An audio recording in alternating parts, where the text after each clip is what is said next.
કચ્છમાં પ્રવાસીઓની સંખ્યા સતત વધી રહી છે અને દર વર્ષે લાખોની સંખ્યામાં પ્રવાસીઓ કચ્છ આવે છે। તેમાં ભુજ શહેર મુખ્ય મથક હોવાથી અહીં રહેવા સાથે ભુજમાં આવેલા ઐતિહાસિક સ્થળોની મુલાકાતે આવે છે। તેવામાં ભુજમાં હમીરસરસ તળાવ પાસે આવેલા ફૂટપાથની અવદશા જોવા મળી રહી છે।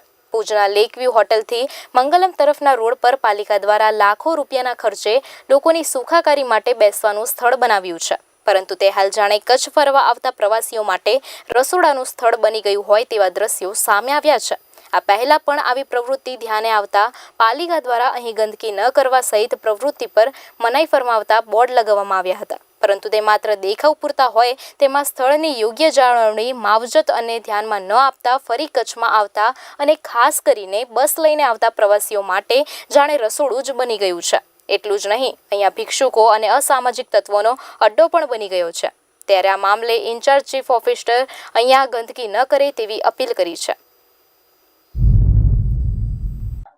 હમણાં ધ્યાનમાં આવ્યું છે એમ પ્રવાસીઓ જ્યારે આવતા હોય છે ત્યારે હમીરસરની આજુબાજુમાં જમવાનું અને પછી ત્યાં જ ગંદકી કરે છે અને વાસણ ધોવાની પ્રવૃત્તિ પણ જોવામાં આવી છે।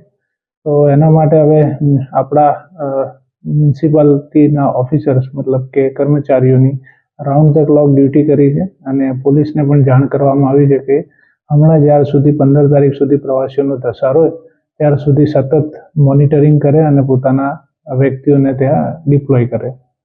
આ સિવાય આપણે બોર્ડ પણ લગાવેલા છે ગંદકી ન કરવાના, અને જે પણ ગંદકી કરતા પકડાય છે એને આપણે 2000 રૂપિયા સુધીનો દંડ પણ કરીએ છીએ। પણ મારી નમ્ર અપીલ છે બધા જ પ્રવાસીઓને કે હમીરસર તળાવ એ ભુજનું અને કચ્છની ઓળખ સમાન છે, તો એને આપણે દૂષિત ન કરીએ અને આપ પ્રવાસી તરીકે આવો છો તો એનું સૌંદર્ય જળવાઈ રહે એનું ધ્યાન રાખો। ભુજમાં હમીરસરની બાજુમાં આજે ઉમેદનગરના રસ્તા ઉપર બ્યુટિફિકેશનના નામે કરોડો રૂપિયાનો ખર્ચ નગરપાલિકા દ્વારા કરવામાં આવ્યો। આ કામ ચાલુ હતો ત્યારથી વિવાદમાં હતો। અહીંયા ભ્રષ્ટાચારના આક્ષેપ, ત્યાં નબળી કામગીરી થઈ છે, પરંતુ તેમ છતાંય ભ્રષ્ટ તત્વોએ આમાંથી મલાઈ કાઢી અને આ કામ પૂરું કર્યું।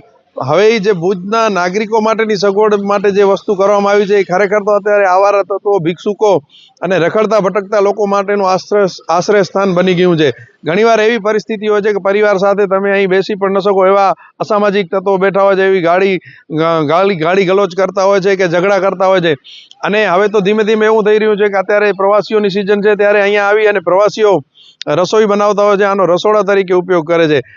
ભુજનો સામાન્ય નાગરિક જ્યારે ઘર બહાર કચરો ફેંકે ત્યારે નગરપાલિકાનો તંત્ર ત્યાં સિંગમ બનીને જાય છે અને એમનો પાણીના કનેક્શન કાપી આવે છે। એમને આ દેખાતું નથી। ખરેખર બારાતું અને અસામાજિક તત્વો માટેની આ સગવડ નથી, આ શહેરીજનો માટે બેસવાની સગવડ તરીકે ઉપયોગમાં લેવાનું હતું। એની જગ્યાએ અત્યારે એનો ગેરઉપયોગ થઈ રહ્યો છે। નગરપાલિકા અને તંત્રએ આ બાબતે તાત્કાલિક કોઈ કાર્યવાહી કરવી ઘટે।